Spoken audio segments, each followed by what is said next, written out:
ಜನಪ್ರಿಯ ಮುಖ್ಯಮಂತ್ರಿಗಳಾದಂಥ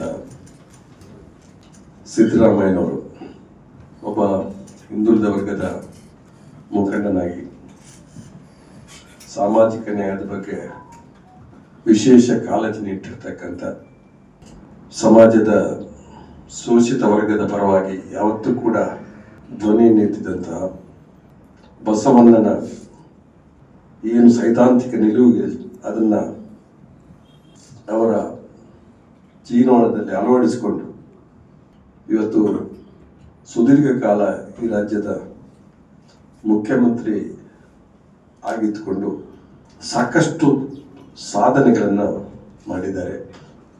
ದಿವಂಗತ ದೇವರಾಜ ಅರಸರು ಈ ರಾಜ್ಯದ ಬೆಳವಣಿಗೆಯ, ಅಭಿವೃದ್ಧಿಯ, ಸಾಮಾಜಿಕ ನ್ಯಾಯದ ವಂಚಿತರ ಧ್ವನಿ ಇಲ್ಲದವರು ಧ್ವನಿಯಾಗಿ ಏನು ಕೆಲಸ ಮಾಡಿದ್ದಾರೆ, ಅದೇ ದಾರಿಯಲ್ಲಿ ಈ ರಾಜ್ಯದ ಸೇವೆಯನ್ನು ಮಾಡಿದಂಥ ಸಿದ್ದರಾಮಯ್ಯನವರು ದೇವರಾಜ ಅರಸರ ಏನು ಸುದೀರ್ಘ ಕಾಲದ ಮುಖ್ಯಮಂತ್ರಿ ಸ್ಥಾನದಲ್ಲಿ ಕೆಲಸ ಮಾಡಿ ಅದನ್ನು ಸರಿ ಸಾಟಿ ಮಾಡಿಸಿಕೊಂಡು ಮುನ್ನಡಿತಕ್ಕಂಥದ್ದು ನಮಗೆಲ್ಲ ಸಂತೋಷದ ವಿಷಯ. ಇವತ್ತು ಮಿನಿ ವಿಧಾನಸೌಧದಲ್ಲಿ ನೋಡ್ತೀವಿ, ಅದು ಬೆಳ್ತಂಗಡಿ ಇರ್ಬೋದು, ಸುಳ್ಯ ಇರ್ಬೋದು, ಪುತ್ತೂರು ಇರ್ಬೋದು, ಮಂಗಳೂರು ಇರ್ಬೋದು, ಬಂಟ್ವಾಳ ಇರ್ಬೋದು, ಎಲ್ಲ ಮಿನಿ ವಿಧಾನಸೌಧಗಳು, ಎಲ್ಲ ತಾಲೂಕಿನ ಮಿನಿ ವಿಧಾನಸೌಧಗಳು ಬಹುಶಃ ಅವರ ಕಾಲದಲ್ಲಿ ಆಗಿದೆ ಅಂತ ಹೇಳುವಂತ ವಿಚಾರಗಳು ಕೂಡ ನಮ್ಮ ಗಮನಕ್ಕೆ ತರಲಿಕ್ಕೆ ನಾನು ಬಯಸ್ತಾ ಇದ್ದೇನೆ. ನಾನು ಹಿಂದೆ ಮಂತ್ರಿ ಆಗಿದ್ದಾಗ ಅವರ ಸಂಪುಟದಲ್ಲಿ ಅವರ ಸಹೋದ್ಯೋಗಿಯಾಗಿ ಕೆಲಸ ಮಾಡತಕ್ಕಂಥ ದೊಡ್ಡ ಅವಕಾಶ ನನಗೆ ಬಂದಿತ್ತು. ಈ ರಾಜಕೀಯ ವ್ಯವಸ್ಥೆಯಲ್ಲಿ ಪಕ್ಷ ಚುನಾವಣೆ ನಿಲ್ಲುವಾಗ ಪ್ರಣಾಳಿಕೆಯನ್ನು ಬಿಡುಗಡೆ ಮಾಡಿದೆ. ನಾನು ಬಹಳ ಸಮಯದಲ್ಲಿ ನೋಡ್ತಾ ಇದ್ದೀನಿ, ಆ ಪ್ರಣಾಳಿಕೆಯಲ್ಲಿ ಏನು ಭರವಸೆ ಕೊಟ್ಟಿದ್ದಾರೆ ಅದರಲ್ಲಿ 95% ಜಾಸ್ತಿ, ಅದಕ್ಕಿಂತ ಜಾಸ್ತಿ ಆ ಭರವಸೆಯನ್ನು ಆ ಸಂದರ್ಭ ಈಡೇರಿಸಿದಂಥ ಮುಖ್ಯಮಂತ್ರಿ ಇದ್ರೆ ಅದು ಸಿದ್ದರಾಮಯ್ಯ ಅಂತ ನನಗೆ ಹೆಮ್ಮೆ ಆಗ್ತಾ ಇದೆ. ವಿವಿಧ ಇಲಾಖೆಯ ಚರ್ಚೆ ನಡೆಸ್ತಕ್ಕಂಥ, ಸಾಮಾನ್ಯವಾಗಿರ್ತಕ್ಕಂಥದ್ದು ಪ್ರೀ ಬಜೆಟ್ ಡಿಸ್ಕಷನ್ ಅಂತ ಹೇಳ್ತೀವಿ ನಾವು. ಆದರೆ ನನ್ನ ಇಲಾಖೆಗೆ ಸಂಬಂಧಪಟ್ಟಾಗೆ ನಾನು ಅವರ ಇಲಾಖಾವಾರು ಚರ್ಚೆ ನಡೆಯುವಾಗ ಅವರ ಎದುರುಗಡೆದು ಪುಸ್ತಕ ಅಂತ ಹೇಳಿದ್ರೆ ಅದು ಚುನಾವಣೆ ಕೊಟ್ಟ ಭರವಸೆಯ ಪುಸ್ತಕ, ಅದು ಪ್ರಣಾಳಿಕೆಯ ಪುಸ್ತಕ. ಆ ಪುಸ್ತಕದಲ್ಲಿ ಒಂದೊಂದೇ ಪ್ರಣಾಳಿಕೆಯಲ್ಲಿ ಇರತಕ್ಕಂಥ ಏನು ಭರವಸೆ ಇದೆ ಆ ಭರವಸೆಯನ್ನು ಟಿಕ್ ಮಾಡ್ತಾ ಮಾಡ್ತಾ ಬರುವುದು. ಅವ್ರು ಹೇಳ್ತಿದ್ರು ಅದನ್ನ ಅಂತಿಮವಾಗಿ ಹೇಳ್ತಿದ್ರು, ನಾನು ಯಾವ ಭರವಸೆಯನ್ನು ಕೊಟ್ಟಿದೆ ಅದನ್ನೆಲ್ಲವನ್ನು ಕೂಡ ಈಡೇರಿಸಲಿಕ್ಕೆ ಪ್ರಯತ್ನ ಮಾಡಿರ್ತಕ್ಕಂಥದ್ದು. ಬಹುಶಃ ಅನೇಕ ಅವರ ಕಾರ್ಯಕ್ರಮಗಳು ಇವತ್ತಿಗೂ ಕೂಡ ಎಲ್ಲರ ಮೆಚ್ಚುಗೆಯನ್ನು ಪಡೆದಿರ್ತಕ್ಕಂಥದ್ದು. ಅದು ಮೊದಲನೇ ಅವಧಿಯ ಸಂದರ್ಭ ಇರ್ಬೋದು, ಎರಡನೇ ಅವಧಿಯ ಸಂದರ್ಭ ಇರ್ಬೋದು. ಬಹುಶಃ ಎರಡನೇ ಅವಧಿ ಬಂದಾಗ ಒಂದು GST ಬಂತು, ಎಲ್ಲ ತೆರಿಗೆ ಕೇಂದ್ರಕ್ಕೆ ಹೋಗ್ತಕ್ಕಂಥ ನಿಮ್ಗೆ ಗೊತ್ತಿದೆ ಹೆಚ್ಚು ಪ್ರಮಾಣದಲ್ಲಿ. ಗ್ಯಾರಂಟಿ ಸ್ಕೀಮ್ಗಳನ್ನ ಪರಿಣಾಮಕಾರಿ ಅನುಷ್ಠಾನ ಮಾಡಬೇಕು. ಅನುಷ್ಠಾನ ಮಾಡುವಂತ ಕಾಲದಲ್ಲಿ ಕೇಂದ್ರ ಸರ್ಕಾರದ ಅಸಹಕಾರವೂ ಕೂಡ ಇತ್ತು. ಭರವಸೆ ಕೊಟ್ಟಂತ ಅಕ್ಕಿ ಕೊಡುವಂತ ಕಾರ್ಯಕ್ರಮ ಬಂದಾಗ ದುಡ್ಡು ಕೊಟ್ಟರು ಕೂಡ ಅಕ್ಕಿ ಕೊಡುವುದಿಲ್ಲ ಅಂತ ಹೇಳ್ತಕ್ಕಂಥ ಧೋರಣೆಯನ್ನ ಫುಡ್ ಕಾರ್ಪೊರೇಷನ್ ಇಂಡಿಯಾ ಅದು ಕೇಂದ್ರ ಸರ್ಕಾರದ ನಿರ್ದೇಶನ ಮೇಲೆ ಆದಾಗ ಬಹುಶಃ ಎದೆಗುಂದದೆ ಅಕ್ಕಿಯ ಬದಲಿಗೆ ಹಣವನ್ನು ಕೊಟ್ಟು ಅದು ಸರಿದೂಗಿಸ್ತಕ್ಕಂಥ ಒಂದು ಸಾಮರ್ಥ್ಯ, ಅದನ್ನು ಎಲ್ಲರೂ ಮೆಚ್ಚತಕ್ಕಂಥ ವಿಚಾರ. ನಾನು ನನ್ನ ಗುತ್ತಿಗೆದಾರ, ನನ್ನ ಹಿಂದಿನ ಪ್ರಥಮ ಸಂದರ್ಭದಲ್ಲಿ ನಾನು ಅವರ ಏನು ಕಾರ್ಯಕ್ರಮಗಳು ಅನುಷ್ಠಾನ ಆದಾಗ ನನಗೆ ಗುತ್ತಿಗೆದಾರ ಪ್ರಶ್ನೆ ಕೇಳಿದ, ಇಷ್ಟು ಅಭಿವೃದ್ಧಿ ಕೆಲಸ, ಅದ್ಭುತವಾದ ಕೆಲಸ ನಮ್ಮ ಜಿಲ್ಲೆಯಲ್ಲಿ ಕೂಡ ಆಗಿತ್ತು. ಇಷ್ಟು ಕೆಲಸ ಮಾಡಿ ಕೂಡ ಒಂದೇ ಒಂದು ಗುತ್ತಿಗೆದಾರರಿಗೆ ಬಿಲ್ಲು ಪಾವತಿ ಆಗದೆ ಉಳಿದಿರ್ತಕ್ಕಂಥದ್ದು ಅದು ಇವರ ಏನು ಸಾಧನೆ ಅಂತ ನನಗೆ ಅರ್ಥ ಆಗುವುದಿಲ್ಲ ಅಂತ ಗುತ್ತಿಗೆದಾರ ನನಗೆ ಪ್ರಶ್ನೆ ಮಾಡಿದೆ. ಇದು ನನಗೆ ಇವತ್ತು ಕೂಡ ಅದು ನನ್ನ ಕಿವಿಗೆ ಕೇಳ್ತಾ ಇದೆ. ಅನೇಕ ರೀತಿಯಲ್ಲಿ ಬಹುಶಃ ಅದು ಇವತ್ತು ಕಾಂಗ್ರೆಸ್ಸಿನ ನೀತಿಯ ಪ್ರಕಾರ ಏನು ಸೈದ್ಧಾಂತಿಕ ನಿಲುವಿನ ಅಡಿಯಲ್ಲಿ ನಮ್ಮ ಘೋಷಣೆಗಳೇನಿದೆ, ಇವತ್ತು ಆಹಾರ ಭದ್ರತಾ ಕಾಯ್ದೆ ಅಂತ ಒಂದು ಕಾಯ್ದೆ, ಪ್ರತಿಯೊಬ್ಬರಿಗೆ ಫ್ರೀ ಆಗಿ ಅಕ್ಕಿ ಕೊಡಬೇಕು ಅಂತ. ಅದನ್ನ ಅನುಷ್ಠಾನ ಮಾಡಿದ ಈ ದೇಶದಲ್ಲಿ ಯಾರು ಅಂತ ಹೇಳಿದ್ರೆ ಅದು ಪ್ರಥಮ ಸರ್ಕಾರ, ಅದು ಸಿದ್ದರಾಮಯ್ಯನ ಕಾಂಗ್ರೆಸ್ ಸರ್ಕಾರ. ಈ ದೇಶದ ಚರಿತ್ರೆ, ಅದು ಈ ದೇಶ ಚರಿತ್ರೆಯ ಸ್ವರ್ಣಪುಟದಲ್ಲಿ ಸೇರಿಕೊಂಡಿದೆ ಅಂತ ನನ್ನ ಒಂದು ಅಭಿಪ್ರಾಯ. ಇವತ್ತು ಆ ರೆಕಾರ್ಡನ್ನು ಯಾರಿಗೆ ಮುರಿಲಿಕ್ಕೆ ಆಗುವುದಿಲ್ಲ. ಕಳೆದ ಸಂದರ್ಭದಲ್ಲಿ ನಾನು ಕೂಡ ಮಂತ್ರಿಯಾಗಿದ್ದಾಗ ಪ್ರಥಮ ಕ್ಯಾಬಿನೆಟ್ ನಲ್ಲಿ ಅವರ ಅಧಿಕಾರ ಸ್ವೀಕಾರ ಮಾಡಿ ಕ್ಯಾಬಿನೆಟ್ ರಚನೆ ಆಗಿಲ್ಲ.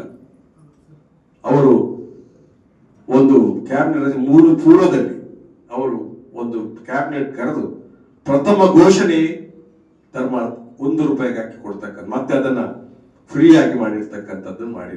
ಇದು ಬಹುಶಃ ಇನ್ನು ಯಾರೇ ಮಾಡಲಿ ಅದು ಪ್ರಥಮ ಯಾರು ಅಂತ ಹೇಳಿದ್ರೆ ಅದು ಸಿದ್ದರಾಮಯ್ಯನ ಹೆಸರು ಅಲ್ಲಿ ಸೇರ್ತದೆ.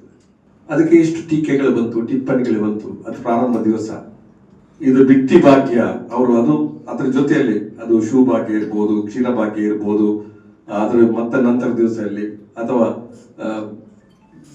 ಬೇರೆ ಬೇರೆ ರೀತಿಯ ಭಾಗ್ಯಗಳು, ಕೃಷಿ ಭಾಗ್ಯ ಇರ್ಬೋದು, ಕೃಷಿ ಹೊಂಡ ಮಾಡತಕ್ಕ ಅನೇಕ ಭಾಗ್ಯಗಳನ್ನು ಘೋಷಣೆಗಳು ಮಾಡಿದಾಗ ಅದನ್ನು ಟೀಕೆ ಆಗಿರ್ತಕ್ಕಂಥ ನಾವು ನೋಡಿದ್ವಿ. ಇದು ಬಿಟ್ಟಿ ಭಾಗ್ಯ ಅಂತ ಹೇಳ್ತಕ್ಕಂಥ ಬಿಟ್ಟಿ ಭಾಗ್ಯ. ರೇವಡಿ ಮಾಡ್ತಾರೆ ಅಂತ ಹೇಳಿ ಕೇಂದ್ರದ ಪ್ರಧಾನಮಂತ್ರಿ ಭಾಷಣ ಮಾಡಿದ್ದು ನನಗೆ ನೆನಪಿದೆ. ಅದೇ ರೇವಡಿಯನ್ನು ಹಂಚುವಂತ ಕೆಲಸವನ್ನು ಮಾಡಿರ್ತಕ್ಕಂಥದ್ದು ಕೂಡ ನಾವು ನೋಡ್ತಾ ಇದ್ದೇವೆ. ಬಿಟ್ಟಿ ಭಾಗ್ಯ ಇದು ಜನರನ್ನು ಸೋಮಾರಿಗಳು ಮಾಡತಕ್ಕಂಥ ಕಾರ್ಯಕ್ರಮ ಅಂತ ಟೀಕೆ ಮಾಡಿದ್ದು ಇದೆ. ವಿದ್ಯಾಸಿರಿ ಅನ್ನುವಂಥ ಒಂದು ಕಾರ್ಯಕ್ರಮ ನೆನಪಾಗ್ತಾ ಹೇಳ್ತೀನಿ. ವಿದ್ಯಾಸಿರಿ ಅಂದ್ರೆ ಇವತ್ತು ಹಿಂದುಳಿದವರದ ಹಾಸ್ಟೆಲ್ ಇರ್ಬೋದು, ಬೇರೆ ಹಾಸ್ಟೆಲ್ಗಳು ಇರ್ಬೋದು, ಅದಕ್ಕೆ ಸೀಟ್ ಇಲ್ಲದೆ ಮಕ್ಕಳಿಗೆ ತೊಂದರೆ ಆಗಬಾರ್ದು ಅಂತೇಳಿ ವಿದ್ಯಾಸಿರಿ ಕಾರ್ಯಕ್ರಮ. ಹೇಗೆ ವಿದ್ಯಾಸಿರಿ ಕಾರ್ಯಕ್ರಮ? ಅವರಿಗೆ ಇಂತಿಷ್ಟು ದುಡ್ಡನ್ನು ಕೊಟ್ಟು ಅವರು ರೂಮ್ ಮಾಡಿ ಶಾಲೆಗೆ ಹೋಗ್ಲಿಕ್ಕೆ ಅವಕಾಶ. ಇದು ವಿದ್ಯಾಸಿರಿ ಕಾರ್ಯಕ್ರಮ. ಬಹುಶಃ ಒಂದು ದೊಡ್ಡ ಕಾರ್ಯಕ್ರಮ ಅಂತ ಹೇಳ್ಬೋದು. ಕೆಲವು ಕ್ರಾಂತಿಕಾರಿ ಹೆಜ್ಜೆಗಳು. ಅವರು ಸಮಾಜದ ದುರ್ಬಲ, ಅದು ಪರಿಷ್ಠ ಸಮಾಜ, ಅವರು ಯಾವುದೇ ಕಾರ್ಯಕ್ರಮ ಇದ್ರೂ ಅದಕ್ಕೆ ಯಾರು ಹಿಂದಿಟ್ಟಾಗ್ತಿರ್ಲಿಲ್ಲ. ಬಹುಶಃ ಗುತ್ತಿಗೆಯಲ್ಲಿ ಮೀಸಲಾತಿ ಇದೊಂದು ಕ್ರಾಂತಿಕಾರಿ ಹೆಜ್ಜೆ. ಇದು ಬಹುಶಃ ಇದು ದೇಶದ ಇತಿಹಾಸದಲ್ಲಿ ಪ್ರಥಮ. ಪರಿಷ್ಠ ಸಮಾಜ ಜನರಿಗೆ ಗುತ್ತಿಗೆಯಲ್ಲಿ ಮೀಸಲಾತಿ ಕೊಡ್ತಕ್ಕಂಥ ಮಾಡಿ. ಕೆಲವು ಟೀಕೆ ಮಾಡಬಹುದು, ಆದರೆ ಧೈರ್ಯವಾಗಿ ಮಾಡಿರ್ತಕ್ಕಂಥದ್ದು.